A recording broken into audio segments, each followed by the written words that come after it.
क्या तुम जानते हो तुम्हारी जिंदगी की सबसे बड़ी कमजोरी क्या है? गरीबी नहीं, असफलता नहीं, किस्मत नहीं। तुम्हारी सबसे बड़ी कमजोरी यह है कि तुम अभी भी किसी का इंतजार कर रहे हो, किसी ऐसे इंसान का जो आएगा और तुम्हारी जिंदगी बदल देगा। कोई तुम्हारा साथ देगा, कोई तुम्हें समझेगा, कोई तुम्हारा दर्द महसूस करेगा, कोई तुम्हें आगे बढ़ाएगा। लेकिन आज एक ऐसा सत्य सुन लो जो शायद कड़वा लगे, मगर तुम्हारी जिंदगी बदल सकता है। यहां कोई नहीं आने वाला है, कोई नहीं। जब तुम टूटोगे, लोग कुछ देर सहानुभूति देंगे, फिर अपनी जिंदगी में व्यस्त हो जाएंगे। जब तुम हारोगे, कुछ लोग दिलासा देंगे, कुछ लोग मजाक उड़ाएंगे और बाकी लोग भूल जाएंगे। जब तुम रोओगे, तुम्हारे आंसू तुम्हारी आंखों से निकलेंगे, किसी और की आंखों से नहीं। और जब तुम मरोगे, दुनिया कुछ दिन बात करेगी, फिर आगे बढ़ जाएगी। सुनने में कठोर लगता है, लेकिन यही सत्य है। और जिस दिन इंसान इस सत्य को स्वीकार कर लेता है, उसी दिन उसकी असली ताकत जन्म लेती है। क्योंकि जब तक तुम किसी के सहारे जीना चाहते हो, तब तक तुम कमजोर रहोगे। और जिस दिन तुमने अपने दम पर जीना सीख लिया, उस दिन पूरी दुनिया भी तुम्हें रोक नहीं पाएगी।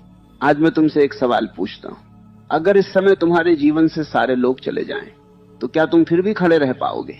अगर जवाब नहीं है, तो समझ लो कि तुम्हें अभी खुद को जानना बाकी है। क्योंकि जीवन का सबसे बड़ा कौशल पैसा कमाना नहीं है, जीवन का सबसे बड़ा कौशल है अकेले खड़े रहना। अब बहुत ध्यान से सुनो। बचपन से हमें एक झूठ सिखाया जाता है। हमें सिखाया जाता है कि कोई आएगा और हमें बचा लेगा। कभी परिवार, कभी दोस्त, कभी समाज, कभी भाग्य, कभी भगवान। और इसी इंतजार में इंसान अपनी पूरी ताकत भूल जाता है। वो खुद चलना नहीं सीखता, क्योंकि उसे उम्मीद रहती है कि कोई उसे उठाकर मंजिल तक पहुंचा देगा। लेकिन जीवन का नियम अलग है। यहां जो खुद चलता है वही पहुंचता है।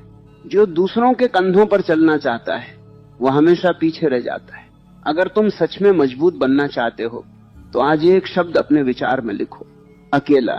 क्योंकि जो अकेले चलना सीख गया, उसे दुनिया की भीड़ की जरूरत नहीं पड़ती। अब एक गहरी बात समझो, अकेलापन और अकेले होना दो अलग बातें हैं। अकेलापन दुख है, लेकिन अकेले होना शक्ति है। अकेलापन तब होता है जब तुम लोगों के बिना अधूरे महसूस करते हो। अकेले होना तब होता है जब तुम स्वयं में पूर्ण हो जाते हो। और जीवन का उद्देश्य भी यही है, भीतर इतना मजबूत हो जाना कि तुम्हारी खुशी किसी व्यक्ति पर निर्भर न रहे, तुम्हारा आत्मविश्वास किसी की तारीफ पर निर्भर न रहे। क्योंकि जो चीज दूसरों पर निर्भर है, वो कभी स्थायी नहीं हो सकती।